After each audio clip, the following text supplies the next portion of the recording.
Disclaimer: ang sumusunod na kwento ay naglalaman ng mga kathang-isip lamang na elemento at nilayon para sa mga layunin ng entertainment lamang. Anumang pagkakahawig sa mga aktwal na tao, buhay o patay, o totoong pangyayari ay nagkataon lamang. Ang mga pangyayaring inilalarawan sa kwentong ito ay gawa ng imahinasyon ng may akda at hindi dapat bigyang kahulugan na sumasalamin sa katotohanan sa anumang paraan. Sa madilim na silid-aklatan ng lumang mansyon, mayroong isang nakalimutang diary.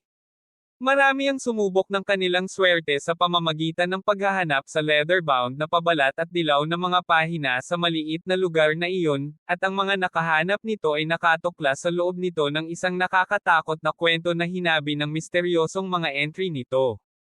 Isinulat ng isang Elisa, ang diary ay pagmamay-ari ng isang babae na minsang tumawag sa lugar na iyon, at ang kanyang mga salita ay nagsasalita ng mga bulong sa dilim ng gabi at madilim na mga figure na nagkukubli sa mga sulok at siwang.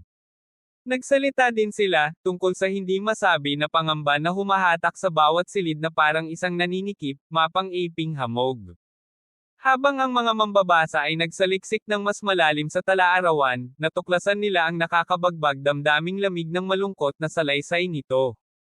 Matingkad na mga bangungot na nagmula sa mga panaginip at isang malalim na pakiramdam ng pagkabalisa na namamalagi sa mismong mga kaluluwa nila, na para bang ang kadiliman na bumabalot sa bahay ay umabot na at nag-ugat sa loob nila.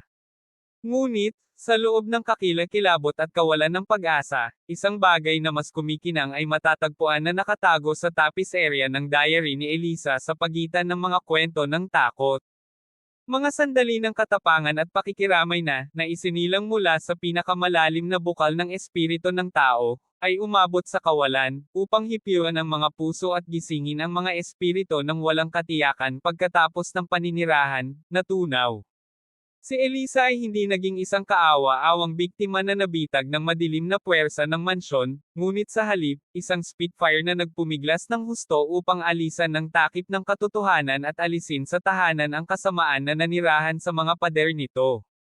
Ang espiritu ni Elisa ay hindi lamang bumulong, ngunit sa halip ay sumigaw sa kanyang mga kahilingan sa buong panahon para sa mga sapat na matapang na tanggapin ang kanyang mga salita. Habang binubuklat ang mga pahina, at nalutas ang kanyang mga misteryo, nagsimulang maglaho ang kadilimang kumubkob sa mansyon at kalaunan ay napalitan ng pag-asa at kalutasan. Naging malungkot na kwento ng pag-ibig at pagkakanulo ang pinagmulan ng kapahamakan ng mansyon, na umaabot sa mga henerasyon.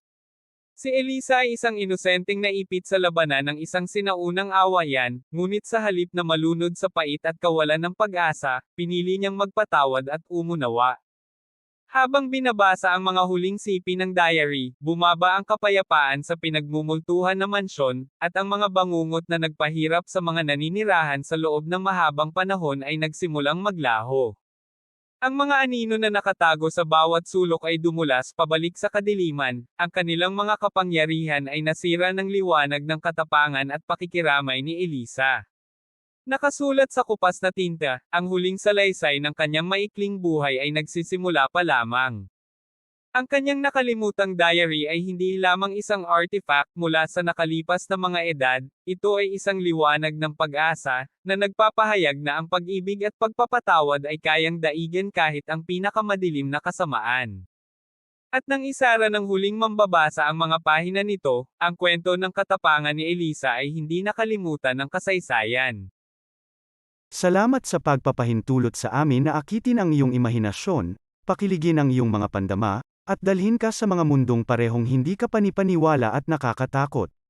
Ang iyong feedback, komento, at pakikipag-ugnayan ay nagbibigay inspirasyon sa amin na patuloy na itulak ang mga hangganan ng pagkukwento at upang lumikha ng nilalaman na sumasalamin sa iyo sa malalim at visceral na antas.